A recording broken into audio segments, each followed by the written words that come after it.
more than 15 years. So we tag team each other. And then normally when we rehearse, Marty will call me and then I book a half an hour meeting and then he'll just rehearse for me 5 minutes. I'm like, what? So he's very knowledgeable. And then with what we found out was Eve Ash, she's a psychologist, and she said that the 5 optimum condition for a happy workplace is that you have to have these qualities. And I know that most of you guys are professionals and you've worked in an environment that have happy, high performance team. And remember that you could have high performance, but it does not mean you're happy. There's a lot of companies out there that have high performance, but their team members aren't happy. And in order to have that, I know that it may sound easy, but you guys all know that it's hard in execution. So the 7 that she found was you have to have quality leadership. And then in Gallup, they talk about in their Q12 that do you have a best friend at work? Because they found that if you do have a best friend, you stay longer with the company, you're able to bounce ideas and you're able to share with each other, right? And then obviously you have to have open, honest relationship and communication and positive workflow. And we'll talk about this theme over and over throughout this presentation because that's what it's all about. And then Marty put a little disclaimer here that is based on, this is research in the US and Canada and may be different in other countries. And he will go ahead and let you guys know more about it. But before we move on, I do want to let you guys know that is happiness really universal? I mean, do people really care about happiness? Because some people don't, I mean, they may not be. Happiness may not really be something they value, right? I mean, some people value money, some people value gratitude, some people value work-life balance. So is there any alternative? What is the approach that you can do if you're working in a global world and you're working with global team or national team? You have to look at that all in perspective, right? So Patrick Lencioni, obviously his very famous book on 5 teams of dysfunctions, talk about if you are in a team member situation, right? What is it? I mean, really at the end of the day, trust is number 1. You have to give one thing that you should leave out of or get out of this webinar is that throughout the studies that we found from books to research to because Marty and I have been touring this since the summer, right? The end of the day, you have to provide trust for your team and for your organization to have that as a whole and to go to a working environment where you could openly express how you feel. You could make mistakes. You could talk about things and not really get reported to HR or legal or have major consequences, right? So so when he talked about, hey, what's dysfunctional? If you don't have trust, then people fear conflict, right? People fear commitment, people avoid accountability, and then really you don't have the results that you need to be high performance. Then you go into the opposite pyramid here as a leader. What he's saying is that if you want to create that environment, the leader must go first. They have to be mindful of those conflicts. They have to open it up and have transparency and talk about those. I know that my colleagues are on this call and so are my vendors. And I know that we have those open relationships. We talk about all that and then we could hang up and say, hey, let's go to happy hour, or hey, let's talk about this. And we celebrate each other's birthday and all those things. I believe that at the end of the day, when you have the role of a leader and you push for those collective outcome, then you can build not only a happy team, you could build teams and long-lasting relationship outside the organization. And that's what I look for when I teach my students. I teach for, like I always tell UCI, it's not about networking, it's about building a support system that lasts a long time for years to come. It's lasting relationship and helping each other grow in our career and our personal efforts. So Marty, with your military background and handling sports and everything, what's your take on performance? This is a quote from a very wonderful book on team building by John Katzenbach. He gets into all kinds of different teams, small teams in a retail store, an insurance office, as well as some of the larger teams. The most fun one is a small team in New York on Long Island of undersized boys in a high school who ended up win, year after year winning the New York State basketball championship, beating gigantic schools. So again, he talks about these are the key elements, and there aren't that many. Again, a team as opposed to a group. A group is a bunch of people you put together. They become a team when you have complementary skills. Again, if you have a baseball team, if you have a team full of pitchers, you're not going to do very well. On a football team, if everybody's a quarterback, you're not going to do it very well. You need skills that complement each other. A good bookkeeper, a good salesperson, a good stock person, whatever it takes in your business or your industry. And again, the other key terms, committed to a common purpose, trying to achieve an objective, and all agreeing that this objective is more important than their own individual needs, and they hold themselves accountable for success. These are the things you have to achieve to get high performance. Again, in the military, they do this with lots of training. In the sports world, sports teams spend most of their time practicing to do work. In the work world, we don't get time to practice. We learn on the job, make our mistakes, and hopefully survive long enough to go to the next step. Go to the next one, Karen. This is a very popular model for team building. It's called the Tucker model, and teams go through stages. The first stage is called forming. That's when you get together and you say, okay, why are we here? What's our goal? Who's doing what? I got other things I'd rather do than be part of this team. And then you get into the next stage. It's called storming because it's very noisy. This is where the rules are set. Who's in charge? I don't like you. I want to be in charge. I don't like working with you. How do we escalate conflicts? How do we deal with decision making? So this is the rule making part of team building. And then we go to the third stage, which is actually work. Here's what people actually can turn out work. And this is where most organizations end up, in the norming stage. Once in a while, you achieve high performance. It doesn't happen every time. You look at sports teams. The Pittsburgh Steelers went for 3 straight years as the best team in football, and then they got knocked out. And the Patriots went on and did the same thing. So achieving high performance is really hard. And then the final stage is adjourning, or in the world of agile, we reform our teams. I made a note, when I do a lot of work in Asia and South America, and in those cultures, we spend a lot more time in this early stages. We spend a lot of time establishing relationships, getting to know each other, knowing each other's strengths and weaknesses, forming bonds of friendship and other, and again, getting our relationship established. And it turns out that the work takes less time in the norming and performing stage. So it's an investment. We make the investment in getting to know each other. Okay, go on to the next one, Karen. We've provided at the end, and Karen will show it to you, a team assessment, which you could use as a tool. It's a takeaway. And I use it as when I start a new project or a new endeavor, I score myself and the team.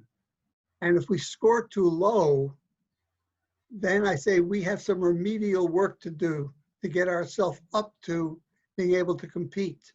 So again, it's a good tool for assessing what is the likelihood of success before you jump in and fail. Again, it's a good idea to know you're in trouble before you get into trouble. That's called fire prevention rather than firefighting.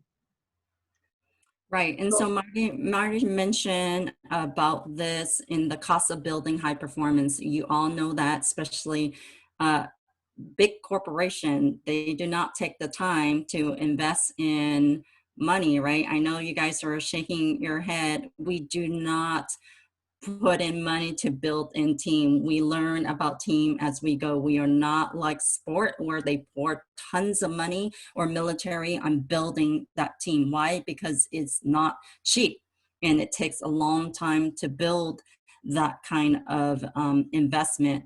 And in order for the team to exist, again, you'll see this common theme throughout, and you don't have to wait until the end of the presentation to ask questions. You can ask throughout the way. Marty and I both have consulting companies, so if you have any questions, we can address them as we go. No, obviously, you have to have common goals and vision, right? And then the leadership all have to align, and so are the team members. And you have to have open communication and empower each other to make those decisions, including mutual trust, right? At the end, look at this. It says integration and involvement as a whole. I know that it's easier said than done, and you'll see this theme throughout. I know that some of us are dealing with these issues today, but there are certain things that we can do as a leader or even as a team member to support each other to build that happy, high performing teams. And what that is that we do have this high performance team. We kicking off winter 2021 for both UCI and UCSD. So if you are interested, please go ahead and contact us and we can get you involved. Basically, here is what Marty and I were thinking: best practices on building those high performance teams. Gather the best people that you can. I mean, in a world of virtual right now and crossing through the pandemic landscape, you could now, companies are looking at virtual, looking at remote workers. So you could have the best of the best on both ends of the house, right? The recruiters can get the best people and then we can get the best company. And like I said, there's an article coming out with the LAX time in UCI that talks about all this. And then you need to do things together as a team. The vendors here that are on this call, we do that fabulously. I enjoy them very much, and I value them each and every day, not just as my vendor partner, but also outside this company. We also want to empower our people and give our people responsibility and authority. We want to give them credit. Marty is super strong on this, and he will always talk about this, and I'll give him a few seconds to talk about giving team credit, and then obviously keep the performance high.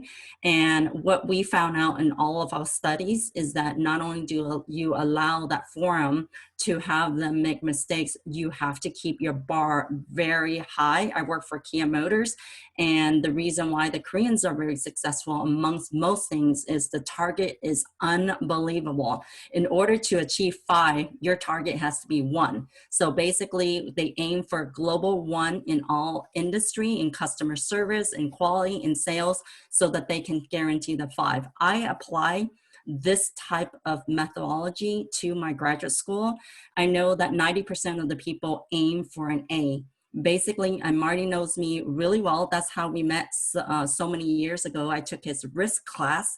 And what I do is I always aim for A plus, so that I can guarantee that A. And I instill that in my children as well, is because I want them to be successful in life and to be able to have that platform to help people to succeed in what they need. I always look for HOPE, which is hope, and provide those hope. And that's why I also do motivational speaking nationwide, for that very reason.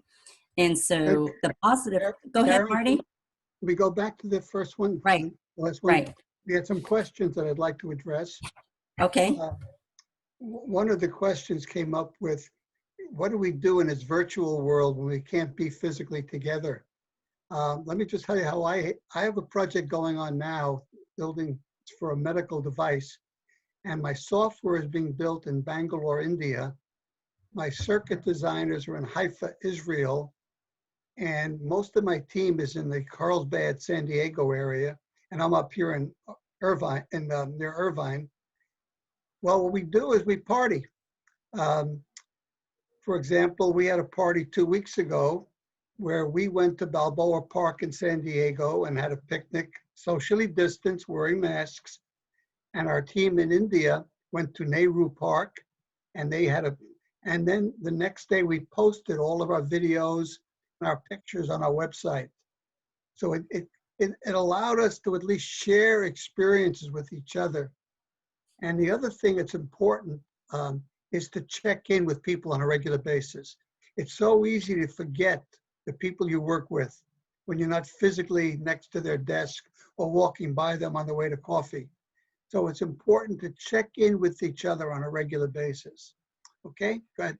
Go on, Karen. And I wanted to save the best last, but since Marty and you guys brought it up, so when we were touring this course, there was a lot of questions pertaining on, well, I don't have money to provide for my people. I can't motivate them people because money is an issue. Well, it doesn't require, I want to address two issues. Not only is a money issue, I also want to address how do you get together in a COVID-19 environment, right? There is also, UCI just asked me to pick up a course on how to network in a virtual world, and then how to do presentation skills in a network world, which both of you are experiencing right now. And I want to do a show and tell with my vendors on this line. They are called BI Worldwide, and they do incentive recognition, retention, and they are so fantastic on being creative. Remember I say strategic and creative? Well, guess what? We're supposed to do a kickoff meeting and we cannot do that. So what they did was they sent us all a box, and I want to share this with you guys because you can do it as a small company, big company, and they have agenda. So we did our kickoff meeting. It was such a blast.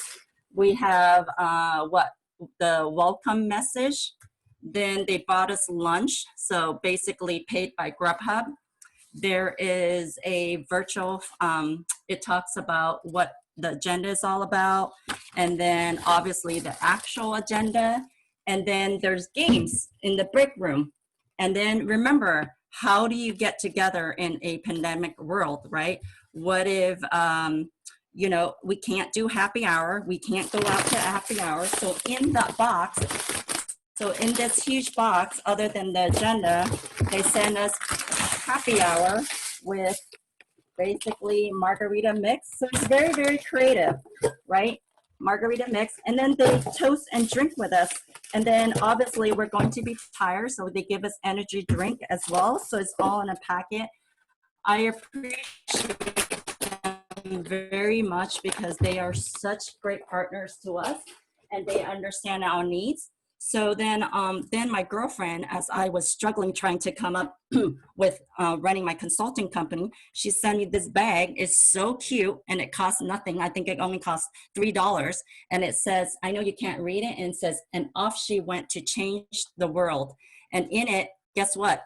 This costs not a lot of money. It's a gold full of chocolate. So just things very creative. I have another, my daughter knows I was really stressed out juggling many things. So I know BI does this as well. They give us a stress ball and then along with a gift card. And you know, my daughters don't have money. It's only like $3, but it's the thought that count. And then Exploratory Corporation is the consulting that we form. My daughter has a branch of that, and it's podcast to Gen Z, and it's something very simple. This doesn't require any money. I usually, when she goes, before she goes live, I usually put a little post note cards on it, and it tells, just giving her motivational tips and stuff so that she can be inspired to do good in this world and help Gen Z so that they can help others and stop bullying in this world, right? And then for those of you who know me, we're artists. So my daughters and I always write notes to each other back and forth. And again, this require no money, and you can do this in a pandemic world. I teach international with Marty. All over the world, and we teach international students. So I will draw something like this to them, and then I will basically teach it in my class like this in Zoom. Even though they don't get a notepad or they don't get the actual drawing, is to provide them hope. And I know you can't see it, but in the quote it says, "I'm so glad we live in the world where there are Octobers." So what that means is that in the pandemic world, even though we are all struggling, at least we still have October, right? So we still have the month of October, and we're all still here together as a team.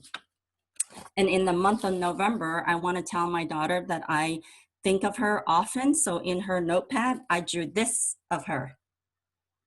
So these are just some examples that my girlfriend, she can't come and see me. So it was so funny. She would just drop something like this and just say, "Thinking of you." She put a Post-it and she says, "Thinking of you," because my lips are dry from the weather. Okay. So Marty, I'm going to go to next slides. If you can take the, what's in the chat room. So some of the positive indicator that, how do I know that the team's working? It's very easy. Or if they're happy, they wake up every morning and they want to go to work, or they're so excited to call me. Like before this presentation, my vendor sent me a whole bunch of texts saying that, "Hey, thinking of you, go get it." So things like that. That's how you know things are working, right? We help each other. We genuinely have a collective energy, right, to want to help each other and basically support one another.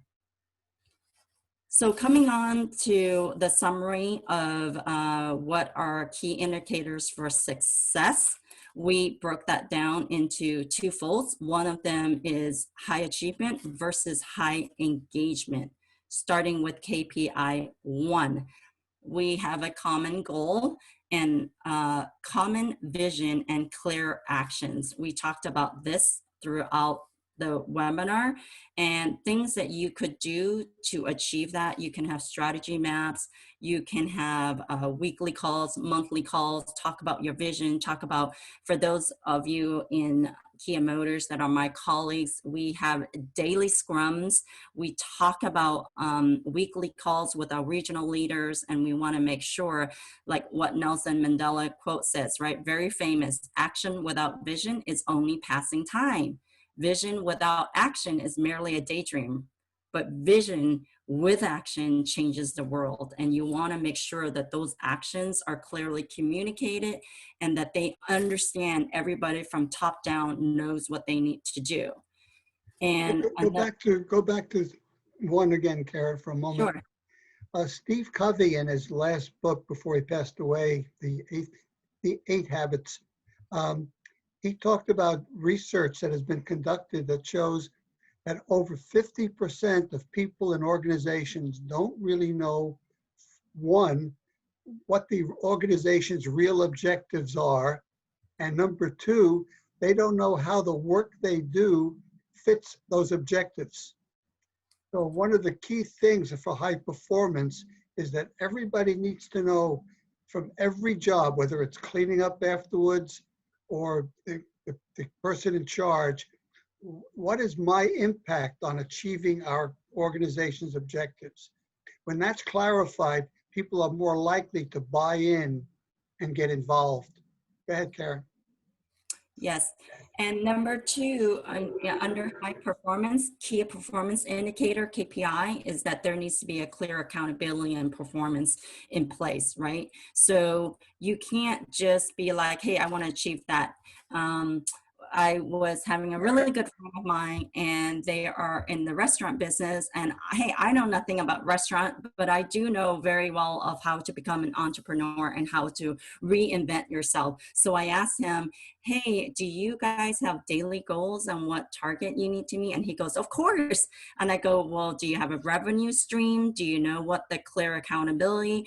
Because as you know, small businesses, including a large one too, are struggling right now. What are you dealing with? You're having stay-at-home orders. Well, how are they supposed to survive if you are a high-end restaurant or even mom and pop, just takeout, right? And when they have outdoor dining, and let's say your restaurant don't have an outdoor space, well, what do you do? So I feel for all of our people globally around the world, and I have such a great passion to want to do good in this world, to help all that we can. That's why we tour this webinar, and we try to provide information on what Marty and I learned collectively.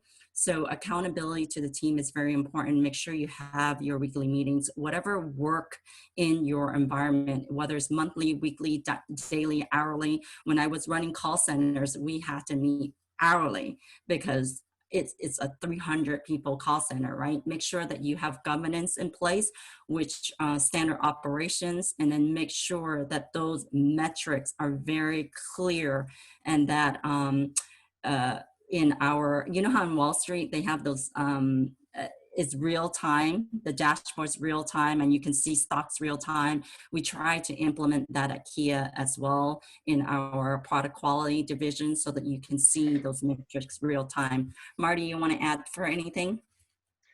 No, again, the difficulty is creating metrics.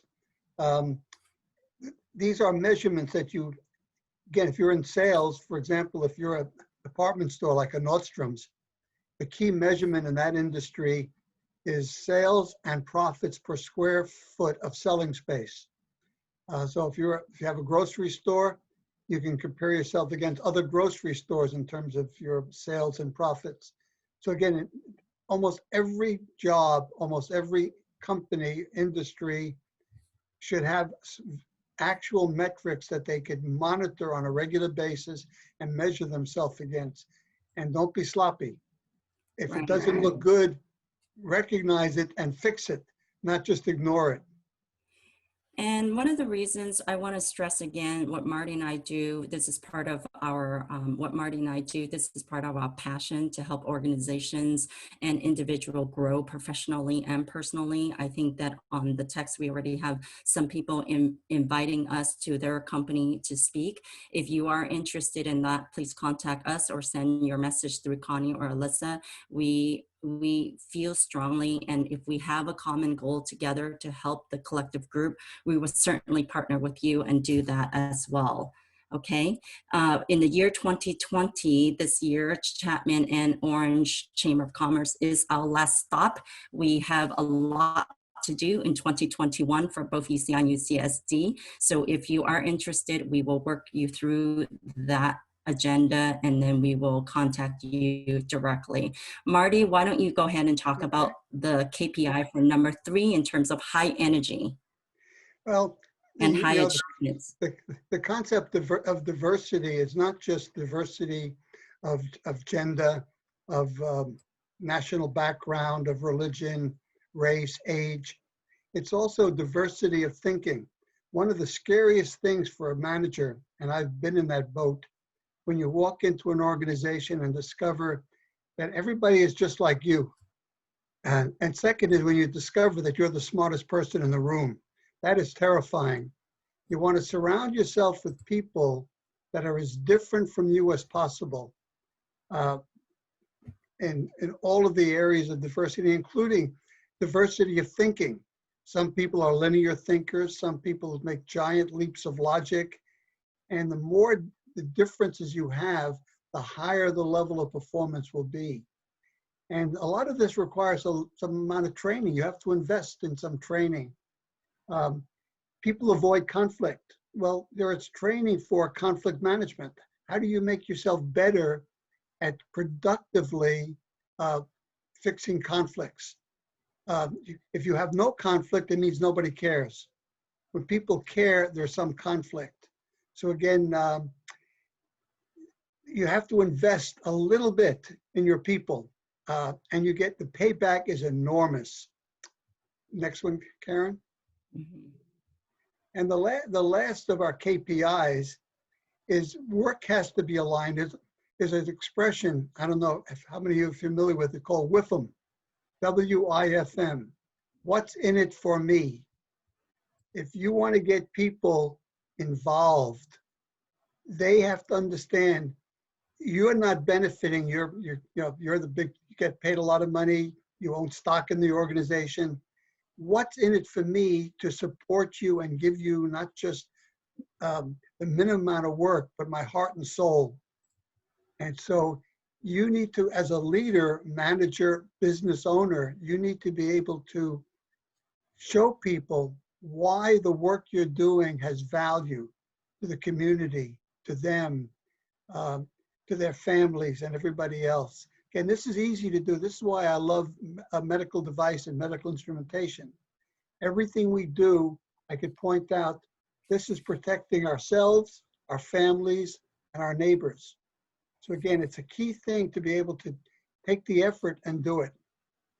Next one, Karen.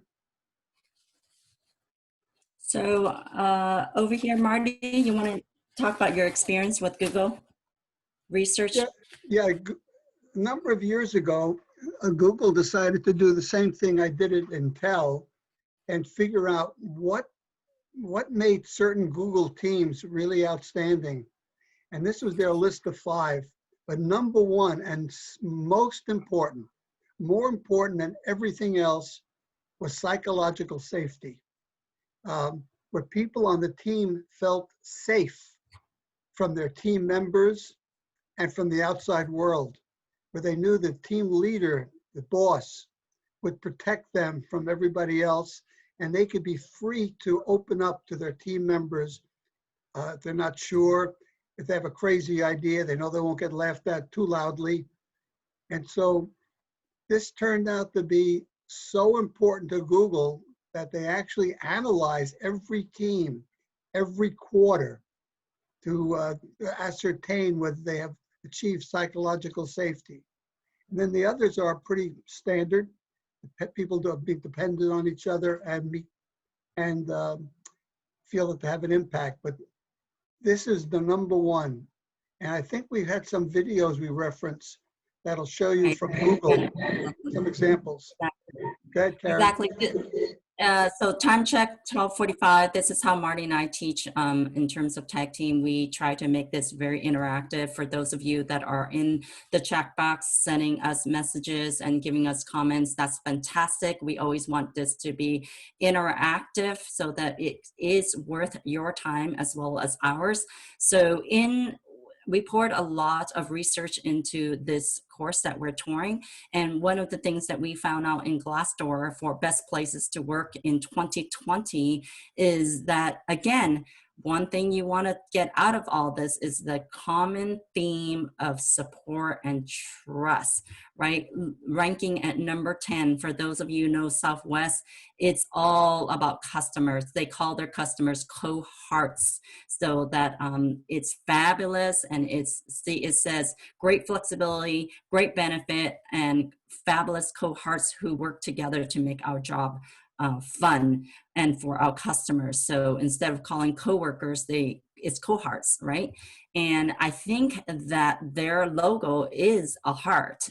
And if you look at rank number 4, everybody knows In-N-Out is fresh, In-N-Out has great quality, and that is great, happy, high performance place to work in, right? It's understanding flexible, understanding supervisor, flexible schedule. Look at number 3, DocuSign, doing extremely well in COVID-19 and making a lot of money. This is their year to shine, and they say that their employees are saying, hey, it's a great work balance, very responsive. Look at number 2 in terms of Bain and Company. Some of you that are my colleagues, I know that you use them for your consulting company. They pay attention to your needs, your personal growth, and then they provide a supportive atmosphere, right? Again, common theme. Look at number 1, HubSpot.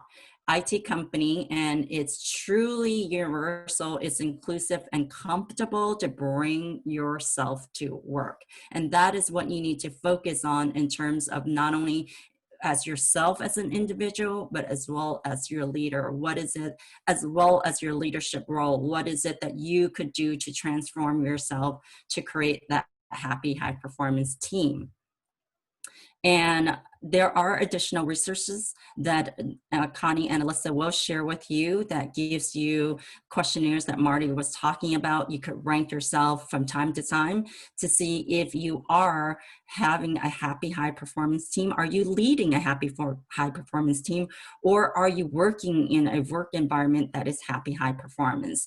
And these are all some of the research that you can see in Google and high performance models that you could research at your own time. And if you need to get a hold of us, our contact information is here. We want to go ahead and open this up for questions if you guys want to speak verbally, and then turn it over to Alyssa. Thank you so much, Karen and Marty. That was really fantastic. And I think especially during COVID-19, it's really more important than ever to create cultures that really promote that happiness within your team and within the organization as a whole. And we actually got a couple of questions that were sent to me privately, so I can go ahead and ask those if that works for you.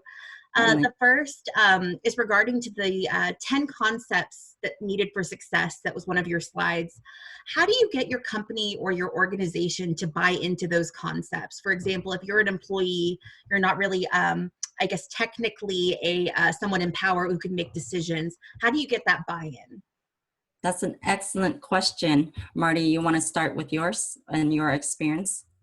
Yeah, we have a concept called author edit, which is how people in the workplace can influence their leadership.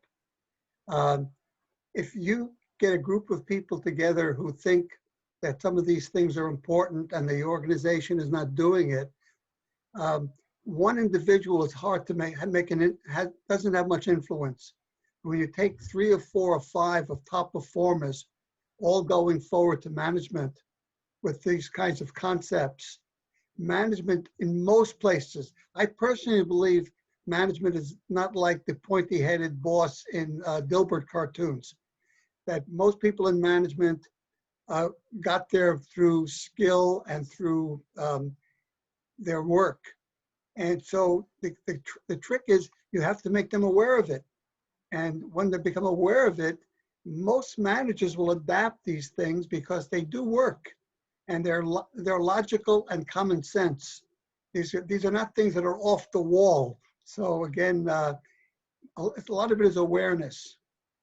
Right, and in my experience, some companies, some high performance company do offer this. You remember, it's the famous group think, and what it is a whole bunch of cross-functional team working together to solve. Kia used to, before we went really crazy in terms of what we're dealing with today, we used to have take the top issues of the organization, form that team, and then collectively we come up with those ideas, and then we basically take it to the leadership, and then they review it and they approve it, and we go. So it all comes down from my experience. Again, I said those questions are good because it starts with the leadership. We had a president back then that truly believed in that. They told us to give us their top 5 problems of the organization. And then it is our mission as an organization to solve those 5 questions for the year, let's say 2029, or I'm sorry, 2019 or 2020, right? So, so I think that the voice has to be heard from the top as well as the bottom.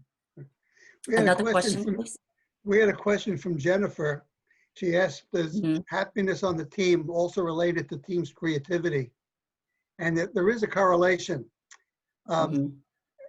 Miserable, unhappy people that hate their job, hate their company, hate their coworkers are seldom very creative.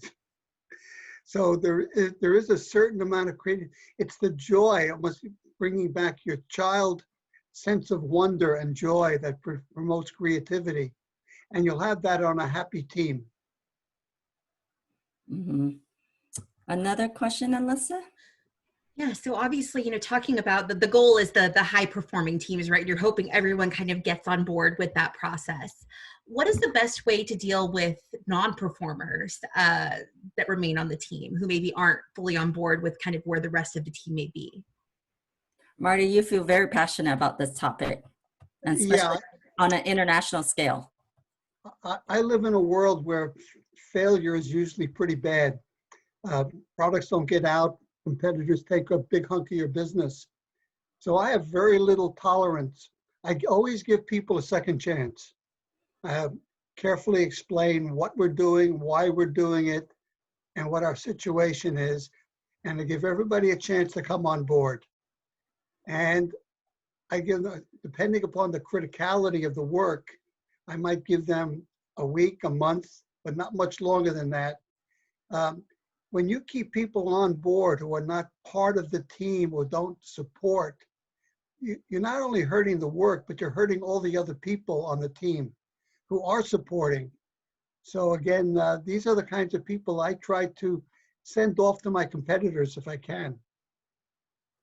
Mhm. So from a more personal level, obviously when you're teaching, you have a lot of students, and then try dealing with internationally, right? You have students that are not performing, and they are taking it's just like the real world, right? 20% pull 80% of the work. And so what I do is, like what Marty says, address with them individually, or and this talk with them in a team member perspective. As a leader, or project manager, we deal with this a lot. What I try to do, I work with a lot of engineers, and this is not a stereotype, but what I try to do is utilize what their core strength is, and then have them work silo on their own, and then bring their effort when we have our status meetings. So those kind of things you can address individually too.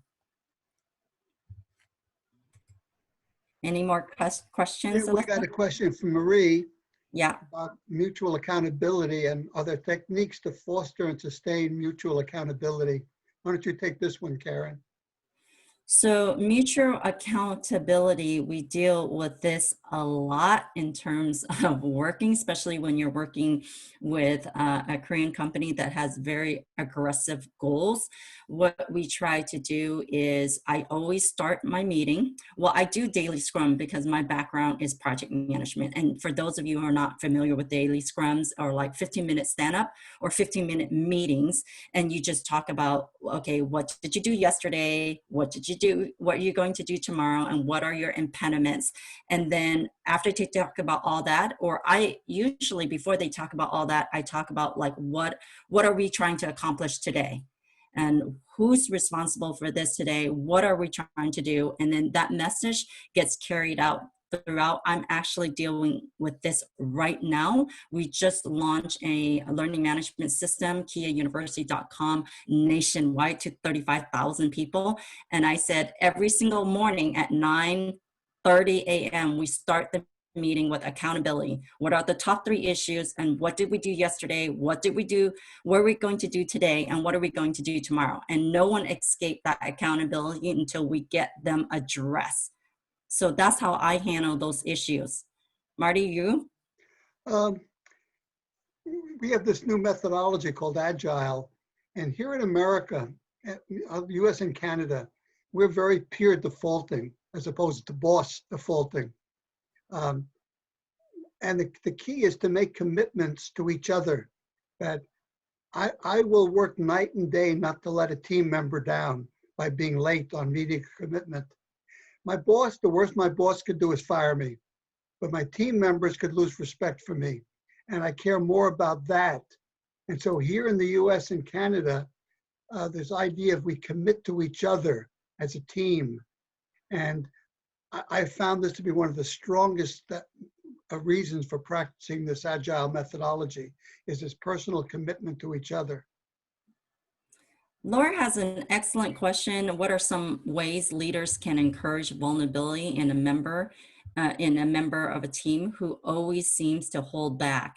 Gosh, don't we all know that very well? In the midst of fire, when there's the systems breaking everywhere and there's crisis all over the place, and we held a 120 district manager team, and no one has any response or any feedback to our crisis. And it's very simple, Laura.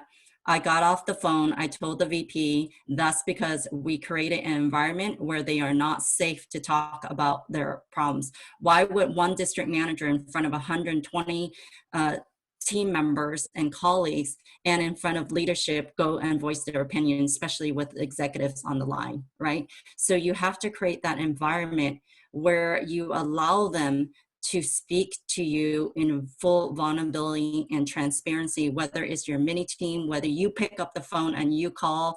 I know I have a regional leader in the South here. What I do is I FaceTime him. I call him, he knows I never call him. And if I call him, it's really important. Or if he calls me, it's really important. And we talk about it. And then we help to what Marty says.